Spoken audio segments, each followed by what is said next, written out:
Assalamualaikum warahmatullahi wabarakatuh. Bismillahirrahmanirrahim. Alhamdulillahi rabbil alamin. Wassalatu wassalamu ala asyrafil anbiya'i wal mursalin Sayyidina wa habibina wa maulana wa qurrati a'yunina Muhammadin wa ala alihi wa ashabihi wa man tabi'ahum bi ihsanin ila yaumiddin. Rabbi syrah li sadri wa yassir li amri wa hlul 'uqdatam min lisani yafqahu qawli. Rabbi zidna ilma warzuqna fahma, amin ya rabbal alamin. Amma ba'du, para santri ngaji Ikhya online yang saya cintai, mari kita ngaji Ikhya seperti biasa setiap malam Jumat. Dan sebelum kita ngaji, mari kita hadiahkan Al-Fatihah ya kepada muallif kitab Ihya Hujjatul Islam Abi Hamid Al-Ghazali, juga kepada para pendiri kiai-kiai kita, pendiri Nahdlatul Ulama, dan juga para pendiri Jam'iyah Islam yang lain, para ulama kita yang mendirikan pondok pesantren, para aulia yang menyebarkan Islam di tanah Jawa. Dan juga kita hadiahkan kepada guru-guru kita, orang-orang tua kita semua, saudara-saudara kita, teman-teman kita yang sudah mendahului kita semua.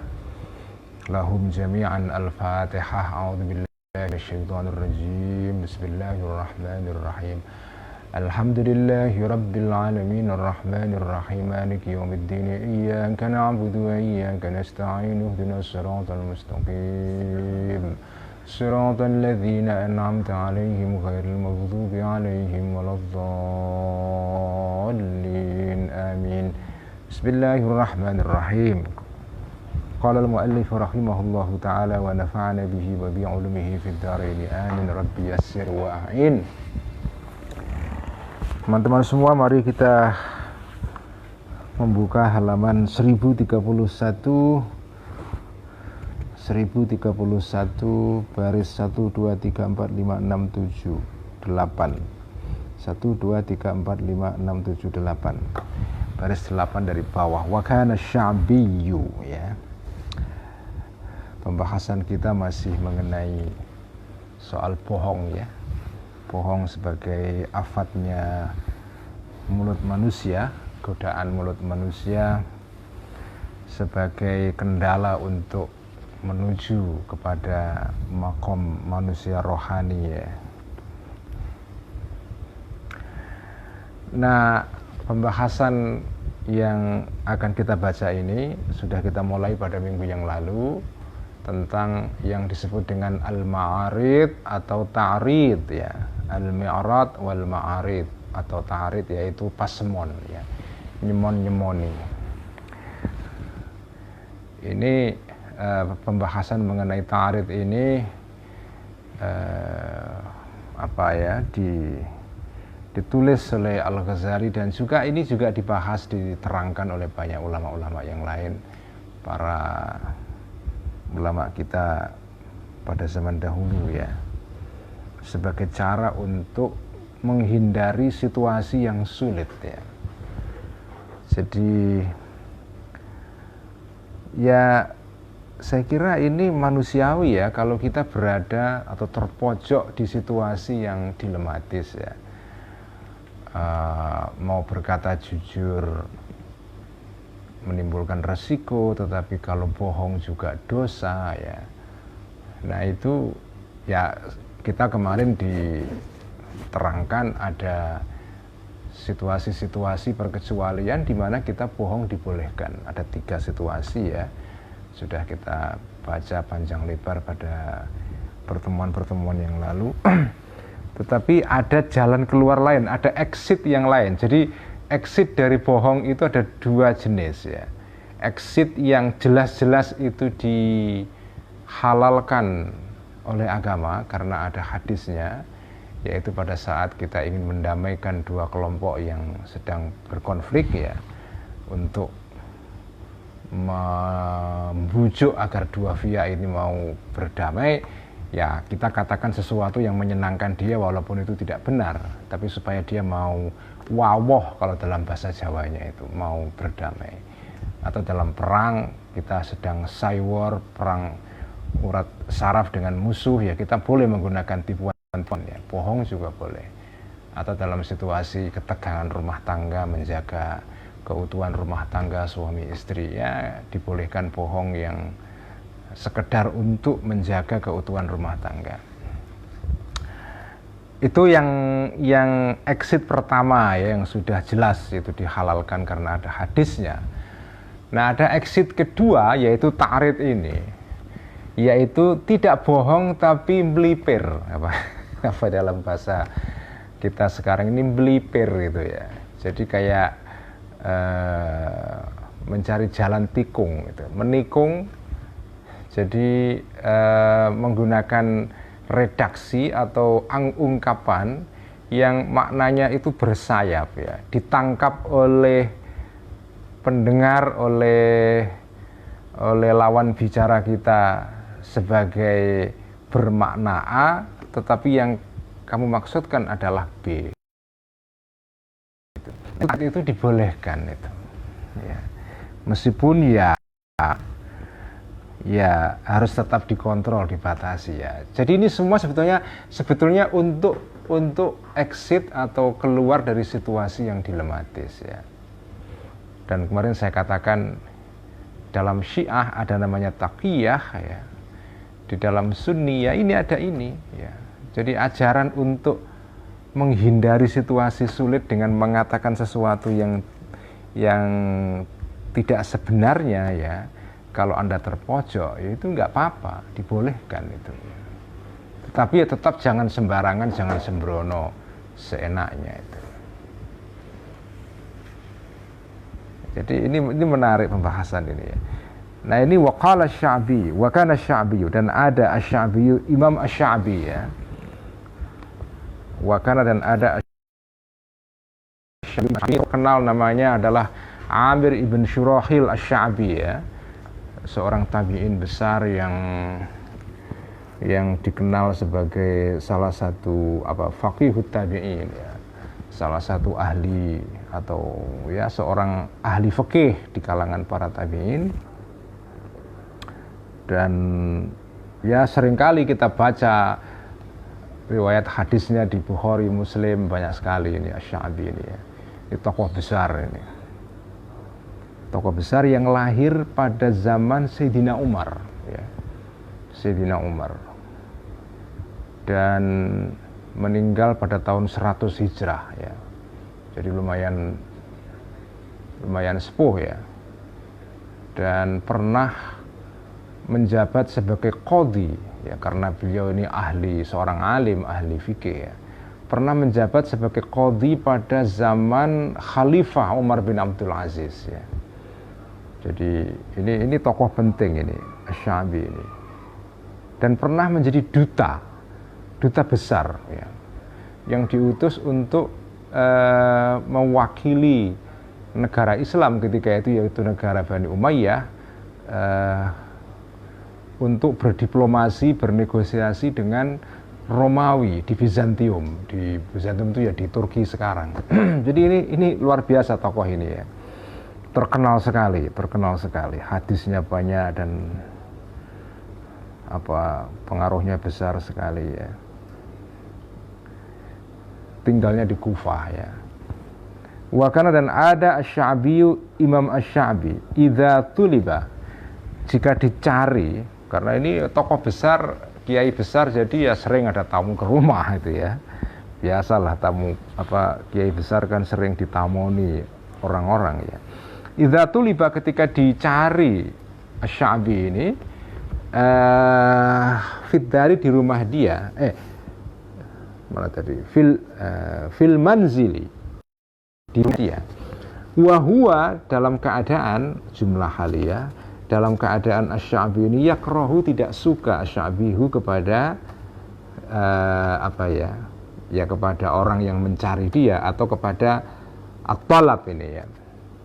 Maka khatta, maka akan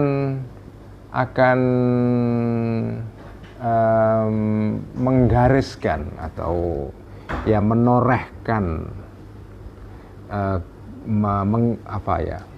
menorehkan garis ya, atau menggambar dairatan lingkaran. Khotob maka akan menggambar asy-Sya'bi dairatan lingkaran. Wa qala, dan berkata asy-Sya'bi lil jariyati kepada jariyah, kepada perempuan yang menjadi pembantu di rumah dia, kepada mbak-mbaknya yang di rumah ya. Dha'i al-usbu'a ya, atau al-isba' fiha wa quli laisa hahuna ya. Dha'i, taruhlah engkau atau letakkan engkau wahai jariyah al-usbu'a, jari-jari kamu, fiha, di dalam lingkaran ini, wa quli, dan berkatalah engkau kepada tamu yang sedang bertamu di rumahnya asy-Sya'bi ini, laisa hahuna, laisa, tidak ada, asy-Sya'bi maksudnya saya, hahuna di sini. Jadi ini kiat untuk alasan supaya tidak nemoni tamu itu. Kalau kamu ditamoni orang yang kamu nggak suka untuk menemui orang itu, ya karena asy-Sya'bi ini sering ditamoni orang karena tokoh besar ya. Kalau dia nggak suka pada seorang tamu yang, saya menduga ini pasti dia nggak suka ditamoni orang-orang apa ya.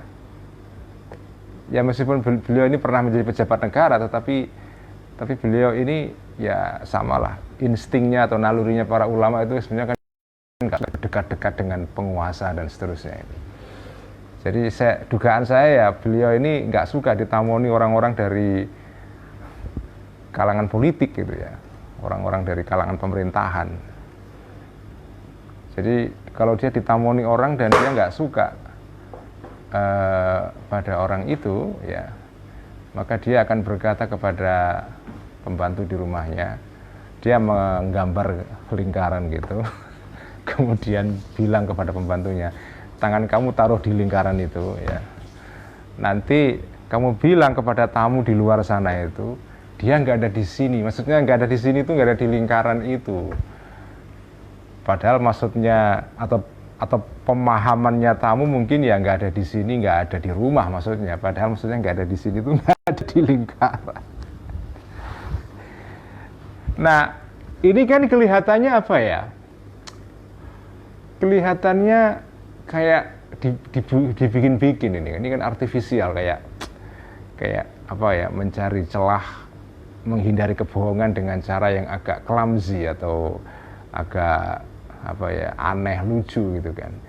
Nah sebetulnya ini nggak bisa kita pahami kalau kita nggak mengerti konteksnya. Jadi tentu saja trik ini tidak dipakai kepada semua gitu loh, kepada tamu yang biasa-biasa ya nggak butuh inilah. Ini ya, ta'rid ini atau pasemon atau nyemoni ini sebagai exit menghindari dari kebohongan itu dalam situasi yang memang betul-betul darurat itu. Jadi artinya dia ditamoni orang yang orang ini ya akan mencelakakan dia, atau ya tadi itu saya sebut karena pada zaman dulu itu penguasa politik itu luar biasa kejamnya ya, tidak semua sih ya. Khalifah Umar bin Abdul Aziz itu khalifah yang sangat adil, tapi ada lagi di era ini, asy-Sya'bi ini hidup di era Bani Umayyah. Bani Umayyah itu khalifah-khalifahnya itu banyak yang jahat itu, banyak yang zalim sebetulnya, dan terutama zalim kepada para ulama itu. Jadi kalau ya itu seperti cerita pada minggu yang lalu kita baca ya, cerita yang berkaitan dengan siapa namanya, Mutarrif ya, Mutarrif itu yang suatu saat sowan. Mutarrif ini ya seorang tabi'in yang sangat dihormati dan sowan kepada penguasa atau gubernur Kufah dan Basrah ketika itu, Ziyad ibn Abihi. Dan gubernur ini merasa, ini kok ulama satu ini kok nggak pernah sowan, ada apa ini, apakah sedang merencanakan oposisi atau gimana gitu kan. Ditanya, kamu kenapa kok nggak pernah ke sini? Dan pertanyaan ini itu sudah mengandung bahaya kalau kita jujur misalnya, iya saya nggak suka datang ke kamu itu, wahai Pak Gubernur, itu. Makanya langsung dia menggunakan trik tadi itu pasemon ta'arid untuk menghindari bahaya yang datang dari penguasa ini kalau dia berkata jujur itu. Jadi ini exit ini ya, ta'arid ini adalah strategi untuk menghindar dari kebohongan dalam situasi yang betul-betul sulit. Jadi jangan Anda membayangkan ini kok kayak apa ini, kayak main-main aja gitu kan. Tentu saja tidak mungkin orang sekelas Imam Syafi'i kok berbohong, artinya bukan berbohong ya, menggunakan metode ta'arid ini dengan cara yang lucu, menggambar garis, kemudian bilang kepada pembantunya, tangan kamu taruh di situ, kemudian nanti kamu keluar temui tamu itu, kamu bilang Asy-Syafi'i nggak ada di rumah, nggak ada di sini, nggak ada di sini. Di sini maksudnya di sini diniatkan dalam hatinya tidak ada dalam lingkaran itu. Sementara nggak di rumah. Nah ini kan seolah-olah lucu, tapi nggak lucu. Ini exit atau metode atau strategi menghindar dari kebohongan dalam situasi yang betul-betul memang ya sulit ini. Bukan menghadapi tamu biasa ini. Wahada kulluhu fi maudhi'il hajati. Nah ini kan buktinya ini. Wahada dan ini ta'arid yang untuk menghindar dari kebohongan ini, kulluhu semuanya fi maudhi'il hajati adalah di dalam situasi kita terdesak itu. Fa'amma fi ghairi maudhi'il hajati, adapun di dalam situasi yang tidak mendesak, maka fala nggak boleh memakai ta'arid ini, karena bagaimanapun ini kan mengandung kayak tipuan itu. Ini kan kayak mengelabui orang dengan sengaja menggunakan ungkapan yang ambigu dan ya kayak ya menipu sebetulnya ya. Makanya kalau nggak terdesak jangan itu. Lianna hadza, karena sesungguhnya ta'arid ini tafhimun, bisa menyarankan, memberikan saran atau menimbulkan pemahaman lil kadzibi, kepada kebohongan. Jadi secara tidak langsung ini bohong sebetulnya. Wa illam yakun, walaupun tidak ada al-lafdzu redaksinya, kadziban adalah bohong ya. Wa illam yakun, dan walaupun tidak ada dan jika tidak ada, bukan walaupun ya, ini in syartiyah, bukan istidrakiyah ya. Wa in lam yakun, dan jika tidak ada al-lafdzu redaksinya, ungkapannya kadziban itu bohong, fahuwa, maka lafalnya ini atau ta'arid ini makruhun, dimakruhkan, artinya tidak dianjurkan ya, tidak disukai dalam agama, artinya jangan dilakukan, alal jumlati, secara umum ya. Jadi walaupun secara verbal formalnya tidak bohong, tapi tetap makruh itu. Karena tadi itu tafhimun lil kadzibi, secara tidak langsung implisit itu ya bohong sebetulnya. Jadi jangan menggunakan exit strategi berupa ta'arid ini dalam segala situasi. Hanya pada situasi terdesak ya.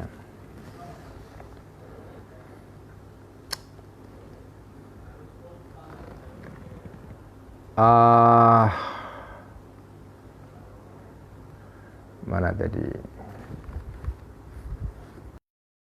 Kamaruwiya ya, Kamaruwiya sebagaimana riwayat atau hadis ruwiyah yang dikisahkan ya.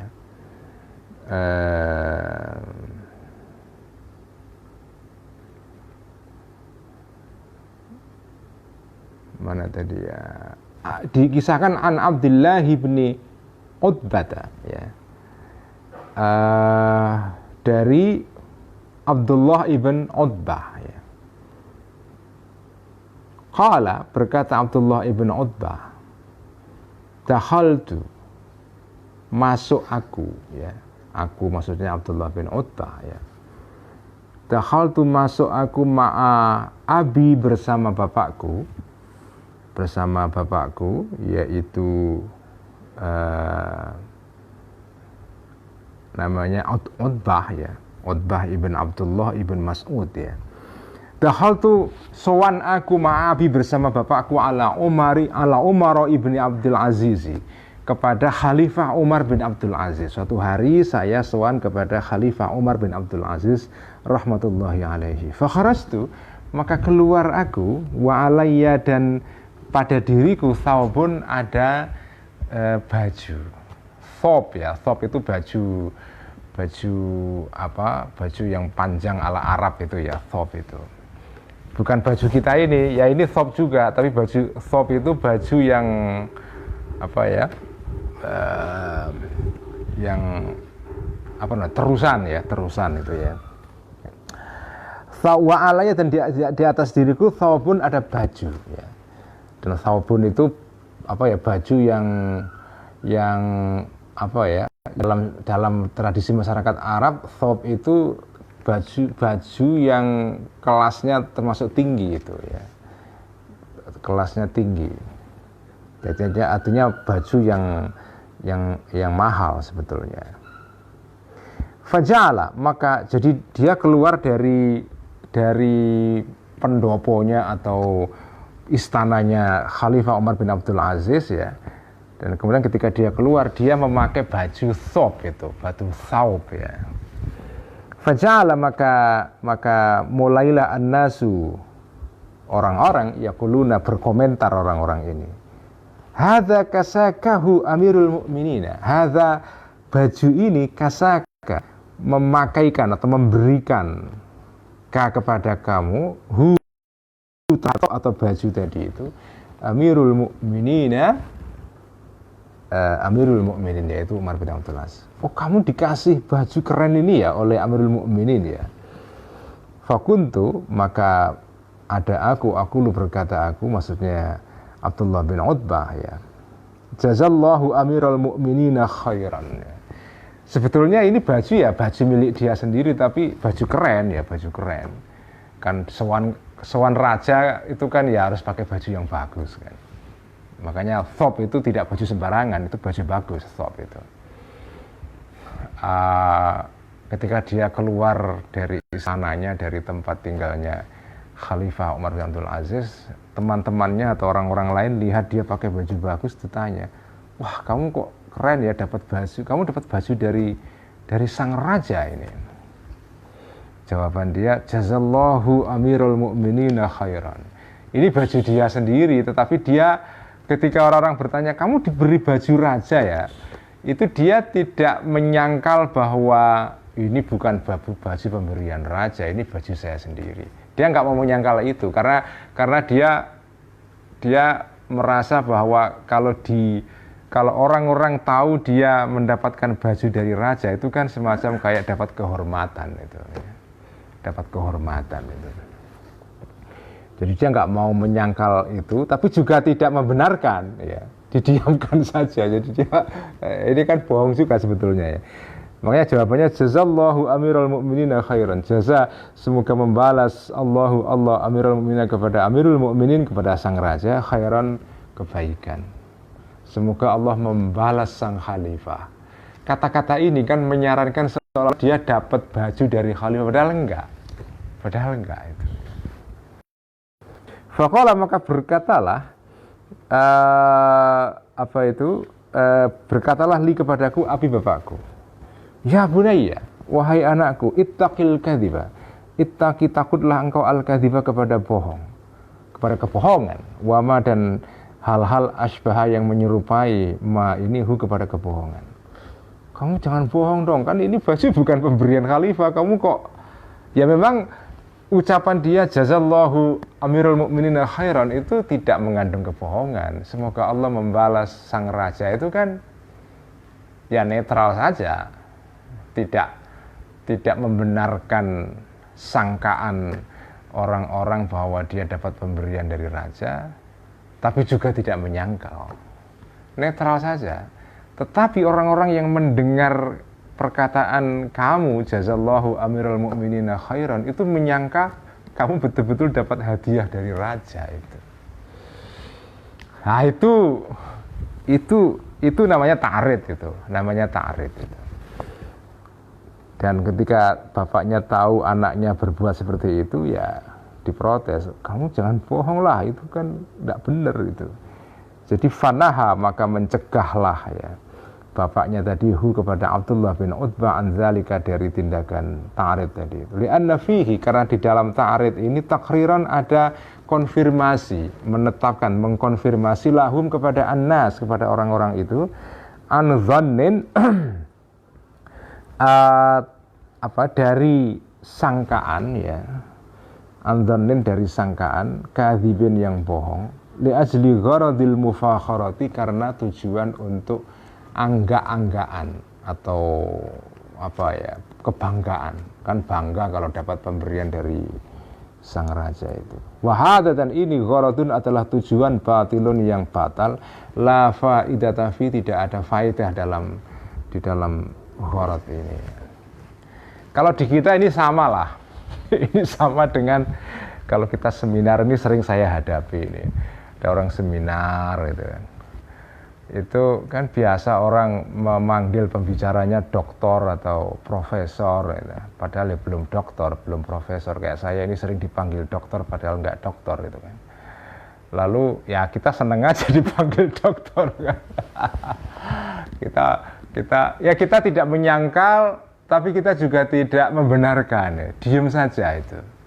Itu termasuk ya, meskipun bukan, kalau kita diam saja itu tidak ada ta'rid di situ, karena kan kalau kita diam itu kan tidak ada komentar apa-apa ya.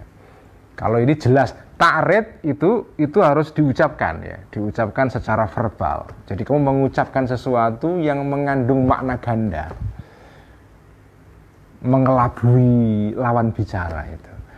Nah kalau diam saja, sebetulnya sih kalau diam saja itu bukan ta'rid ya, tapi ya itu mirip-mirip ta'rid juga. Kamu profesor, wah, bicara pertama adalah profesor doktor siapa gitu, profesor doktor Ulil Absar Abdallah, padahal belum profesor, belum doktor.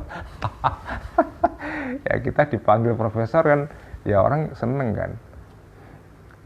Meskipun kadang-kadang motifnya itu sederhana itu. Ada orang-orang itu, ya sebetulnya orang-orang itu mungkin tahu kita ini bukan profesor ya, tapi mereka ini merasa kalau pembicaranya bukan profesor, itu acaranya kurang keren. Jadi salahnya pada panitia juga itu. Jadi panitia merasa kalau pembicaranya bukan profesor, itu acaranya kurang keren. Jadi ya harus supaya marwah acaranya itu naik.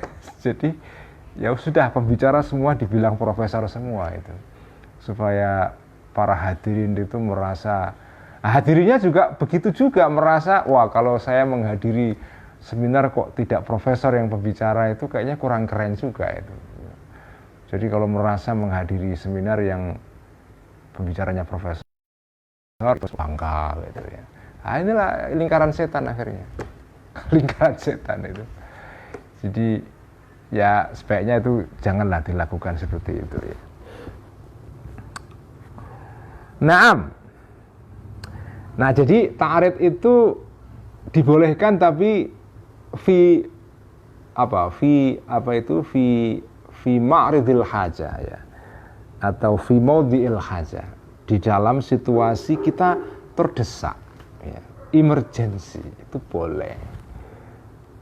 Naam, betul bahwa ta'rid itu hanya dibolehkan dalam situasi emergency ya. Ini naam, ini sigat sigat istidrak ya.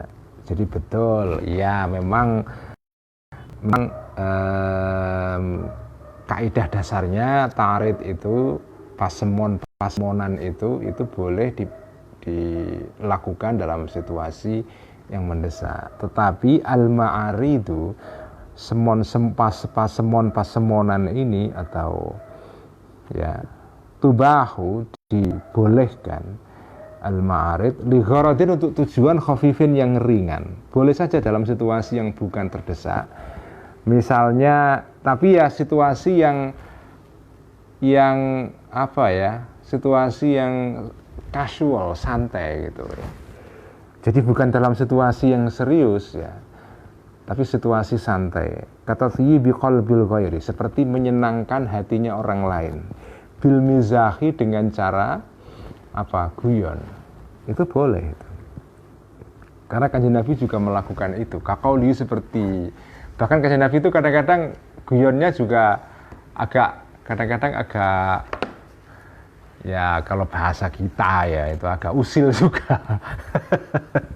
Nanti akan kita baca itu ceritanya itu. La yadkhulu, tidak akan masuk al jannata, surga, ajuzun, orang perempuan yang sudah sepuh. Ada seorang perempuan tua sowan kepada Kanjeng Nabi, terus tanya, apakah saya ini bisa masuk surga, Kanjeng Nabi? Enggak mungkin lah, orang tua kayak kamu jelek begitu kok masuk surga. Nangis, gero-gero nangis. Wah. Kemudian langsung Kanjeng Nabi terus melerai perempuan itu. Maksudnya itu, kamu itu nanti kalau masuk surga itu ya jadi muda lagi, cantik, bukan kayak begini gitu. Jadi itu kan kayak apa ya? Ya seperti tarit itu kan, tarit itu bukan bohong tapi tarit ya, nyemoni itu ya. Jadi kamu nggak akan masuk surga itu. Ya betul, cuma maksudnya nggak masuk surga itu dalam artian kamu tidak masuk surga dalam keadaan seperti ini. Nanti kalau kamu masuk surga ya berubah badan dan penampilan kamu menjadi muda kembali gitu. Wa qawlihi, dan ucapannya Kanjeng Nabi, ngendikannya Kanjeng Nabi lil ukhra, kepada perempuan yang lain, alladzi fi aini zaujiki bayadun, ya. Alladzi fi auni zaujiki bayadun, alladzi, laki-laki, fi, orang, fi aini zaujiki, yang di dalam mata suami kamu, bayadun, ada warna putih, ada putih-putih, ada keputihan, ada warna putih. Ini kan kisah tentang seorang perempuan yang datang kepada Kanjeng Nabi dan kalau tidak salah ketika beliau atau perempuan ini sowan kepada Kanjeng Nabi, kemudian beliau mengatakan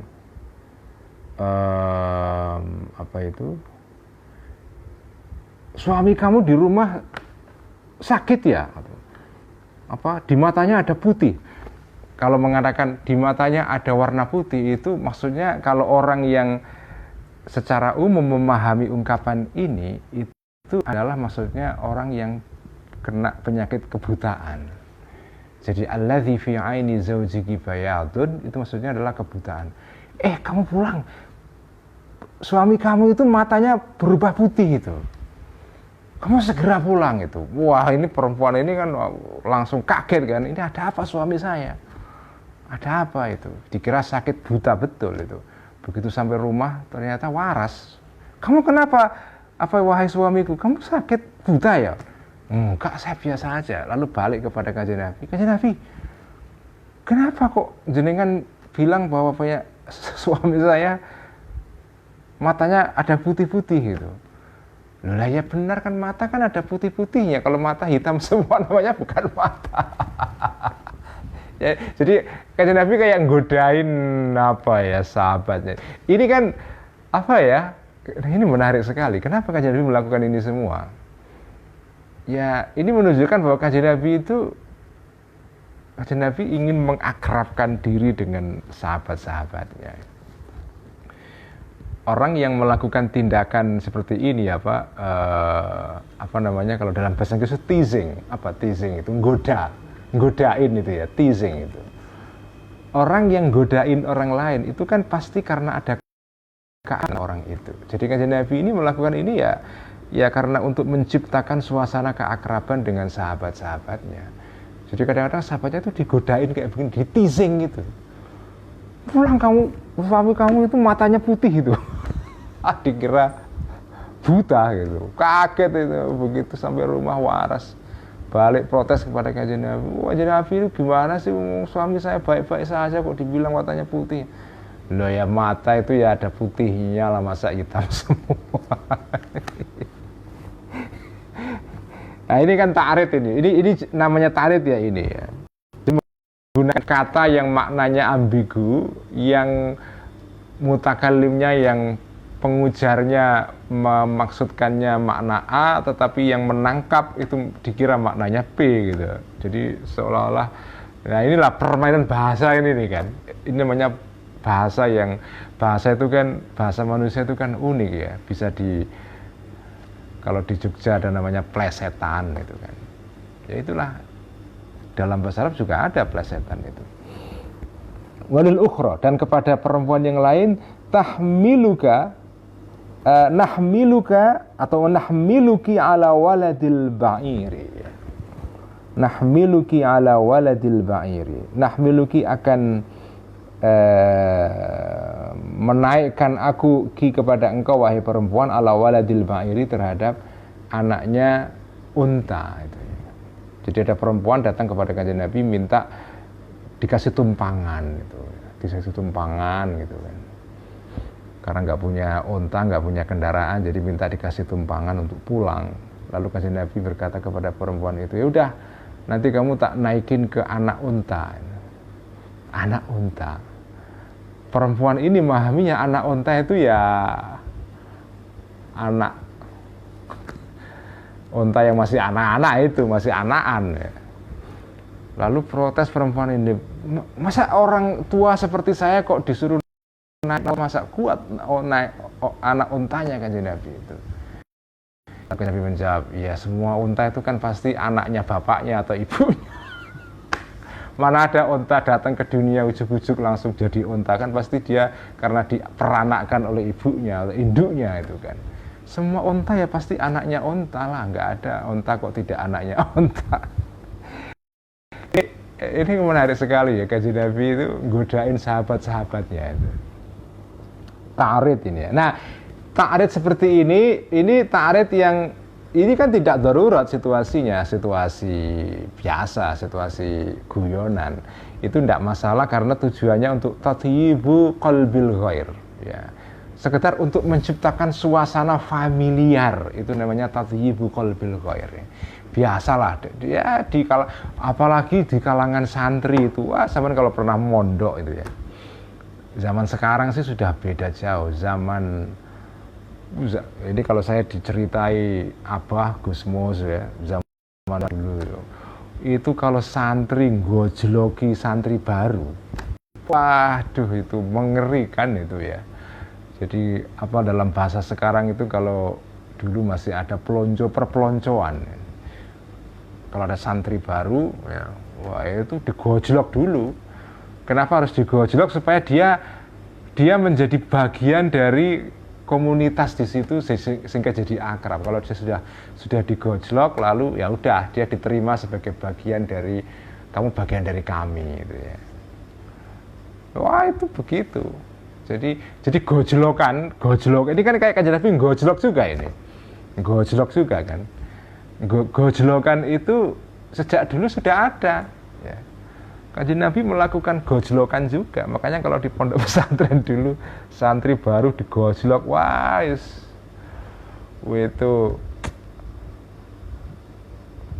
udahlah pokoknya kalau urusan gojlokan di pondok itu mengerikan zaman dulu itu. Ya kalau yang sederhana gitu, santri baru datang dari rumah ke pondok, santri baru tidur ya, pakai sarung ya, sarungnya sengaja itu diikat dengan sarungnya itu. Begitu dia bangun karena sarungnya diikat dengan sarungnya temennya, begitu bangun ya udah sarungnya melorot kan, ya udah terus diketawain rame-rame gitu kan. Itu biasa itu. Gojlokan, nah itu gojlokan itu. Kanjeng Nabi juga gojlok sahabatnya.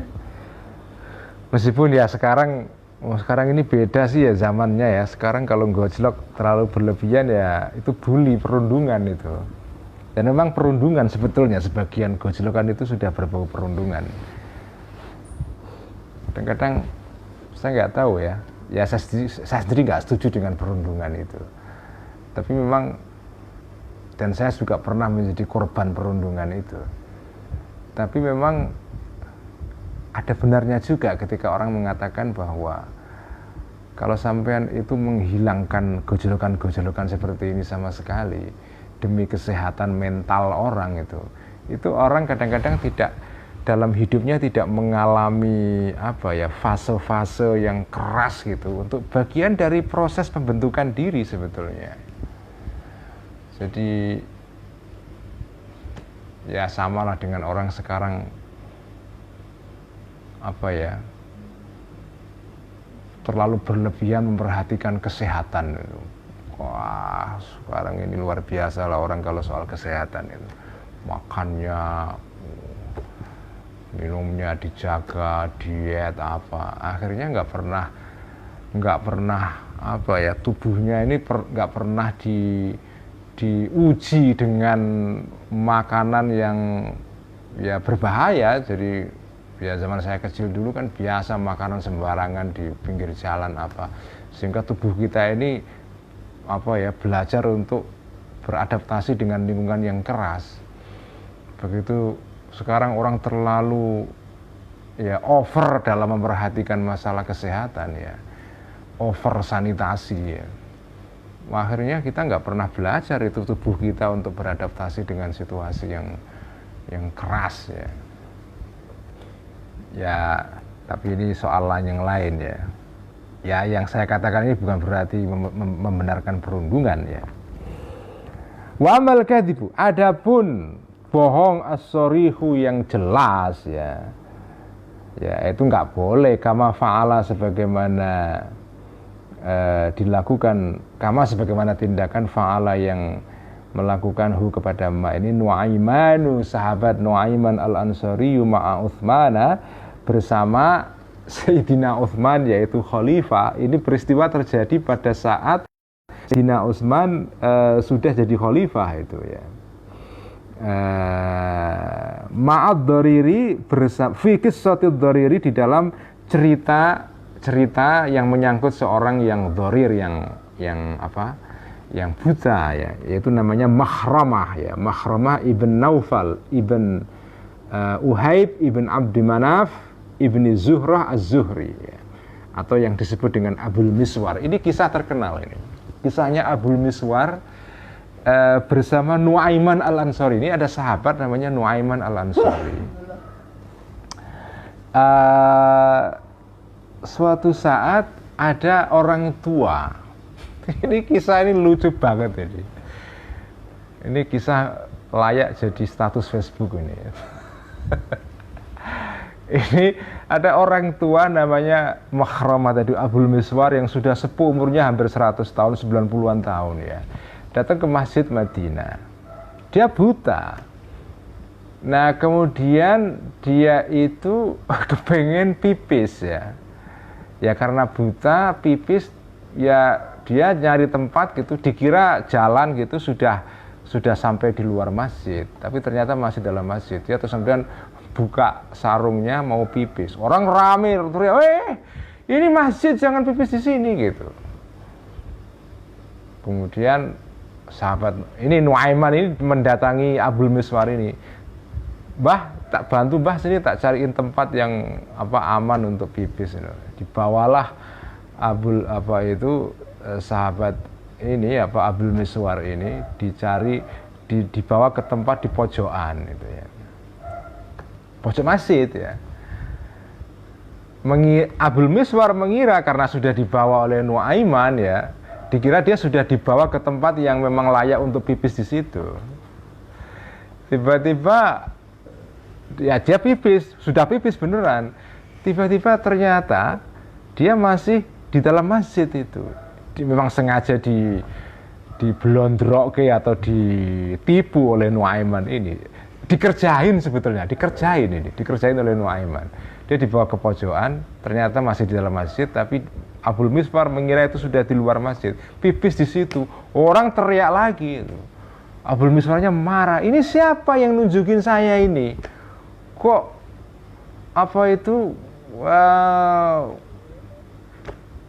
saya dibawa ke tempat yang katanya sudah di luar masjid, ternyata kok masih di masjid itu. Ini saya kalau ketemu orangnya nanti saya akan pukul dia gitu ya. Akan saya pukul sekeras-kerasnya gitu. Akan saya balas, kurang ajar anak ini, kira-kira gitu. Marah ini karena malu dia kan, orang sudah tua pipis dalam masjid itu kan malu besar itu.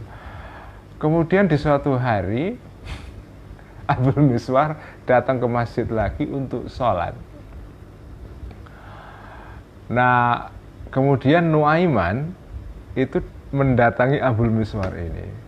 Kemudian dia bilang, Mbah Abul Miswar, jenengan katanya kepengin membalas dendam Nuaiman kemarin yang menipu sampean itu, dibawa ke tempat untuk pipis ternyata dalam masjid. Iya, mana orangnya itu?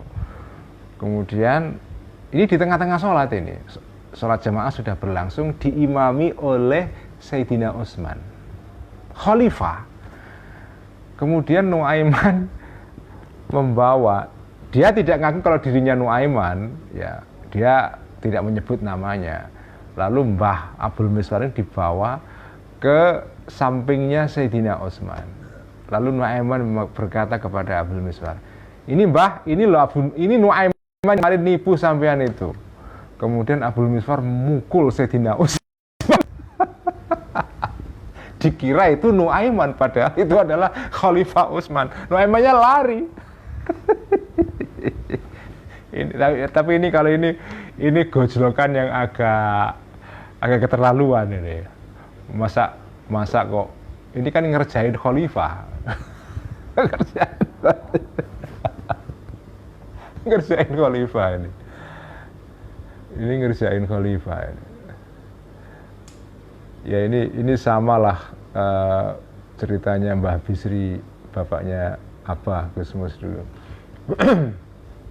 Biasa itu dikerjai dan sayang, digojlok dan gojloki orang itu ya.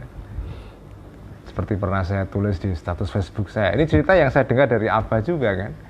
Pernah satu ketika Mbah Bisri itu pagi-pagi begitu didatangi tukang sate.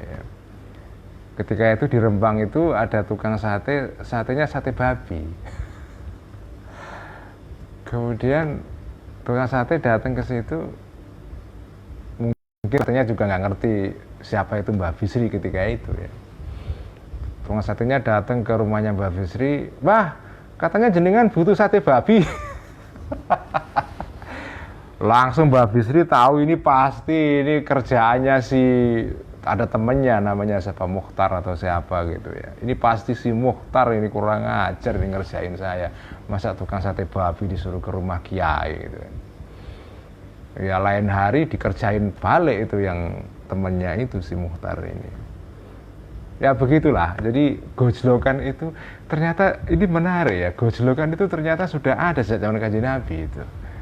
Ya, tapi gojlokan yang terjadi pada kasusnya Nuaiman Al-Ansori ini agak ekstrim gitu ya. Idqala karena mengatakan Nuaiman lahu kepada Ad-Dharir yaitu Abul Miswar, innahu Nuaimanu, innahu sesungguhnya Sayyidina Utsman, ya artinya di depan dia ini dia buta nggak lihat itu ya. Nuaiman adalah Nuaiman, pukul beneran. Ternyata khalifah, ternyata presiden yang dipukul itu ya. Nah ini nggak boleh ini kalau ini bukan tatyibul qalb, tetapi ini gojlokan yang berlebihan ini. Ini nggak boleh. Wa kama dan sebagaimana sesuatu ya'tadu yang membiasakan kepada annasu orang-orang. Ini juga nggak boleh. Min mula'abatil hamqa, berupa mermainkan orang-orang yang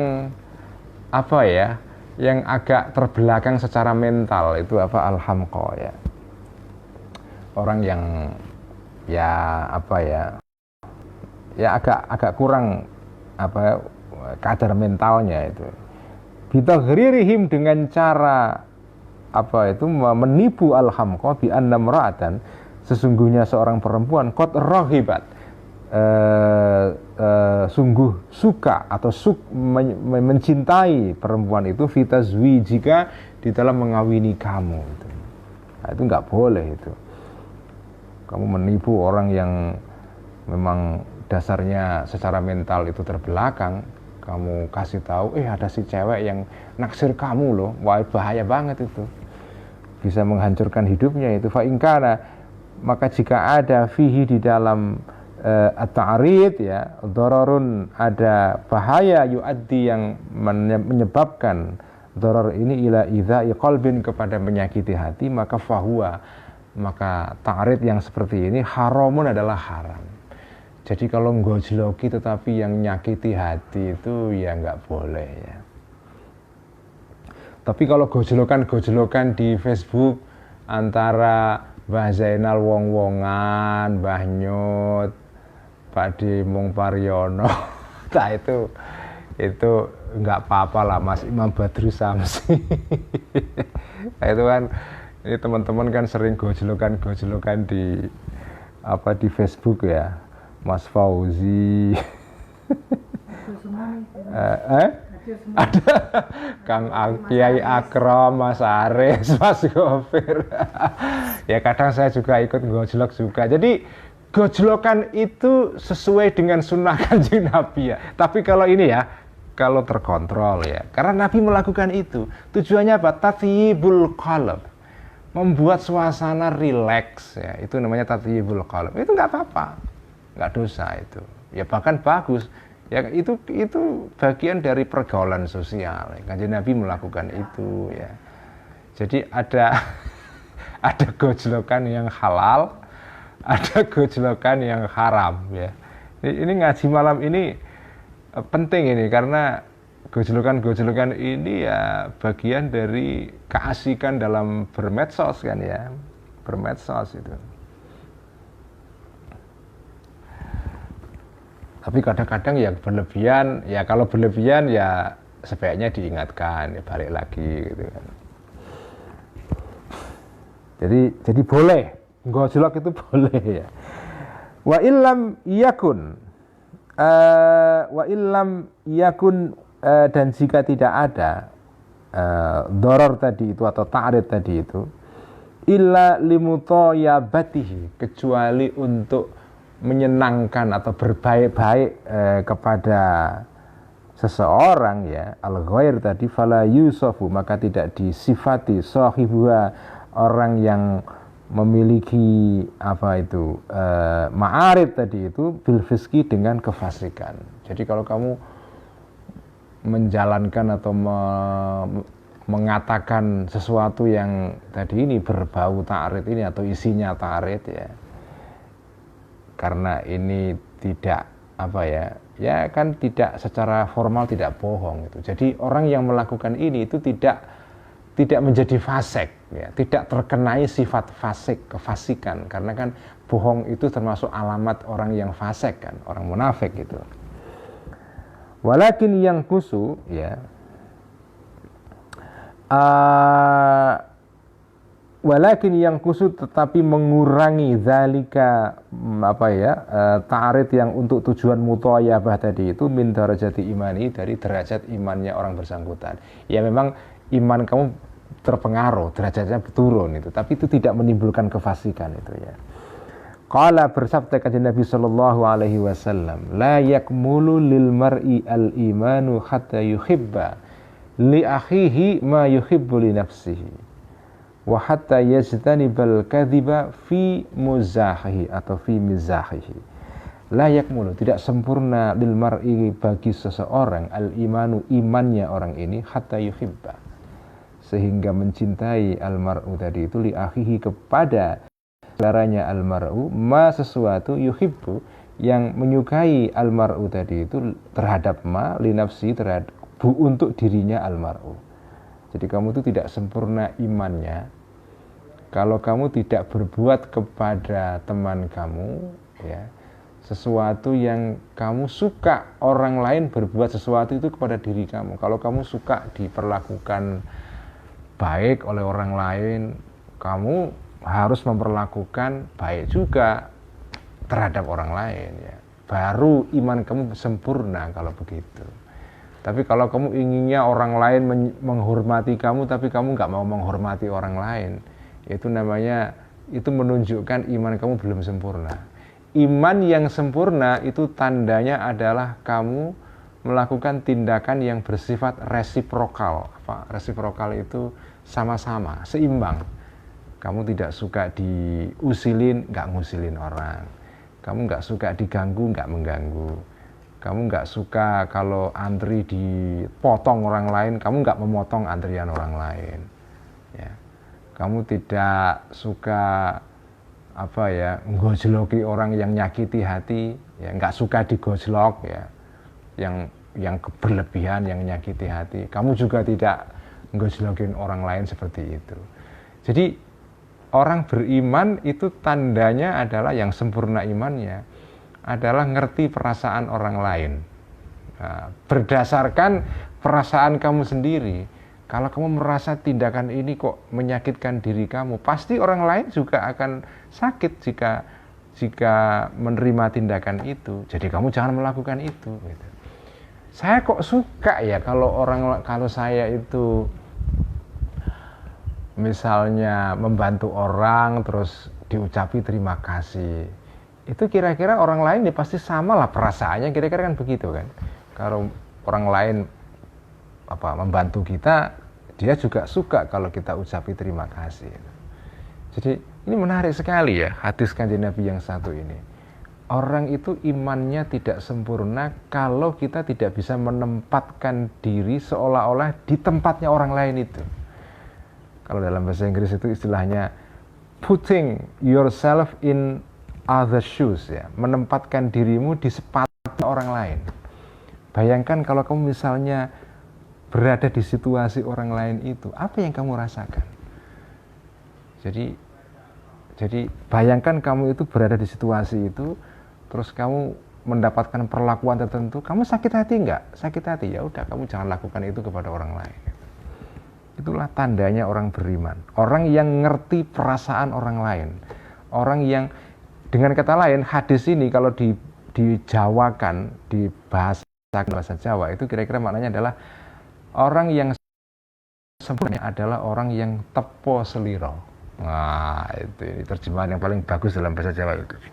Orang yang mampu tepo seliro, itu orang yang punya tepo seliro, itu maknanya imannya sempurna. Tetapi juga pertanda iman yang sempurna adalah wahatta yajtaniba, sehingga menjauhi orang tadi almar'u al-kadziba, kebohongan, fizahi, di dalam guyonannya orang itu. Bahkan dalam guyonan pun kamu kalau bisa hindari berbohong. Wa amma qauluhu, adapun ngendikannya Kanjeng Nabi alaihi salam, innar rajula, ini ada hadis lain yang bunyinya innar rajula la yatakallamu bil kalimati liyudhika bihan nasa yahwi biha finnari ab'ada minats thuraya. Innar rajula, sesungguhnya seorang laki-laki, juga perempuan, ya, la yatakallamu, sungguh berkata seorang laki-laki ataupun perempuan ini bil kalimati, dengan suatu perkataan, liyudhika, untuk membuat ketawa, ar-rajul tadi, biha, dengan kalimat, an-nasa, orang-orang. Ada orang ngelucu supaya orang ketawa, tetapi omongannya ini mengandung kebohongan, ya. Maka yahwi, khobarnya inna, yahwi akan tercebur, ya, seorang laki-laki ini biha, dengan kalimahnya tadi itu, finnari, di dalam neraka, tercebur sedalam-dalamnya, ab'ada, lebih jauh, lebih dalam, minats thuraya, daripada jarak dari bumi ke bintang Thuraya, ya. Mbak Admin, ya. Jauh banget, jadi masuk dalam ke neraka. Nah, bagaimana memahami hadis ini? Katanya gojlokan itu boleh, ya. Gojlokan boleh. Tapi kenapa kok ada hadis ini?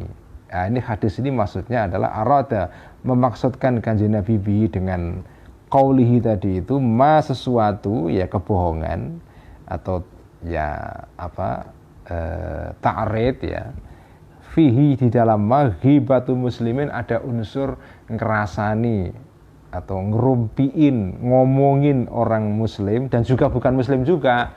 Jadi ini istilah ini muslim ini bukan apa ya, kata sifat yang untuk membatasi, bukan qaidu apa ya, bukan qaidu apa namanya, bukan qaidu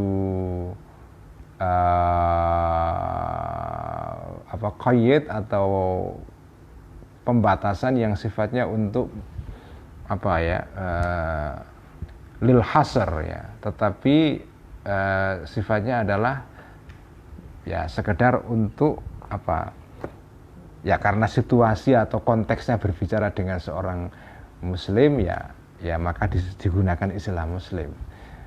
Tapi maksudnya sebetulnya bukan saja kamu tidak boleh, hanya yang tidak boleh ngerasani orang muslim saja, tapi yang bukan muslim boleh. Alhamdulillah, bukan begitu. Alhamdulillah ya. Jadi maksudnya yang tidak boleh di sini ya bohong atau ta'rid yang apa itu diharamkan ya, sehingga membuat orang ini masuk neraka adalah yang ada unsur ngerasani orang muslim atau ngerasani orang pada umumnya, au idza'u qalbin atau menyakiti hati, duna mahdil mizahi, bukan karena semata-mata untuk guyon saja. Tapi kalau guyon saja ya, guyon saja ta'rid itu boleh ya, atau apa ya tadi itu seperti gojlokannya Kanjeng Nabi itu kan ya sepintas itu mengandung unsur kebohongan, tapi kan tidak bohong pada dasarnya itu ya. Di permukaan seolah-olah itu bohong, tapi sebetulnya tidak bohong itu. Saya kira ngaji Ihya sekian dulu. Kita sudah lumayan ya. Oh iya, ini ada pesan sponsor dari Mbak Admin. Alhamdulillah bukunya Mbak Admin sudah terbit, ini sudah beredar di mana-mana sampai ke Pamulang, di Tangsel tempatnya Mbak Nurul Agustina, tempatnya Ajengan Aki, ke Santri Ubres di Kulon Progo Mbak Dayu Toyibah, ke Purbalingga ke tempatnya Mas Gofir, ke Pak Dimung, ke Mas Rifki, banyak lah ya. Dan apa ya, jadi terima kasih ini kepada Afkaruna Mbak Aida yang sudah menerbitkan buku ini, dan Mas Atung yang membuat covernya. Jadi ini buku nanti akan diluncurkan secara resmi hari Ahad, hari Minggu besok ya. Jam berapa Mbak Admin?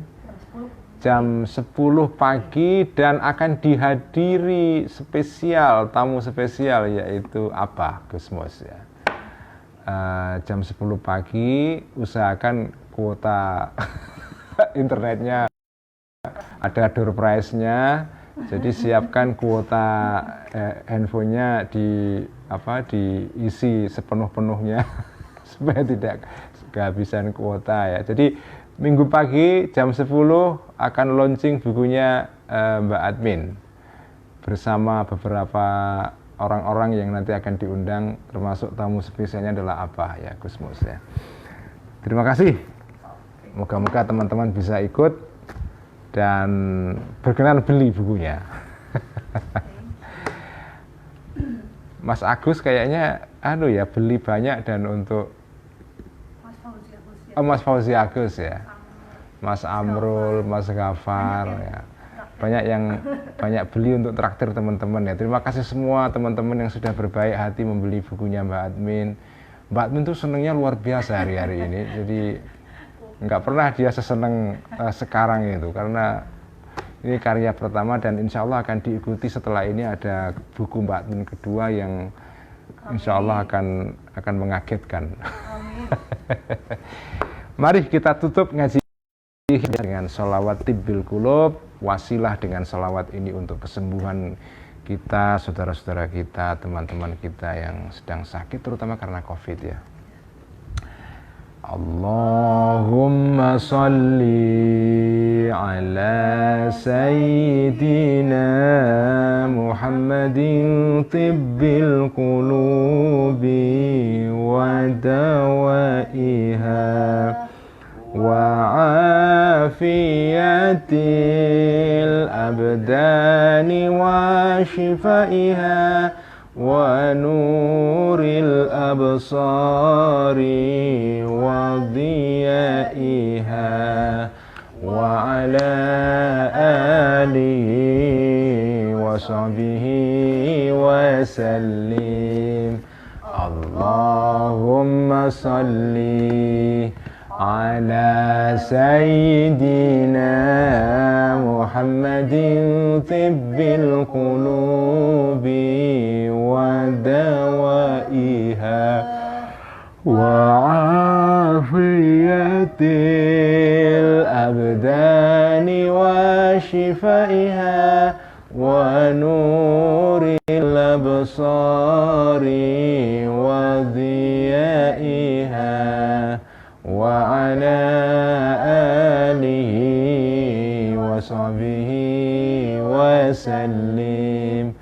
Allahumma salli ala sayyidina Muhammadin tibbil qulubi wa dawaiha wa afiyati abdani wa shifaiha wa nuril absari wa dhiyaiha wa ala alihi wa sahbihi wa sallim. Sekian, wassalamualaikum warahmatullahi wabarakatuh.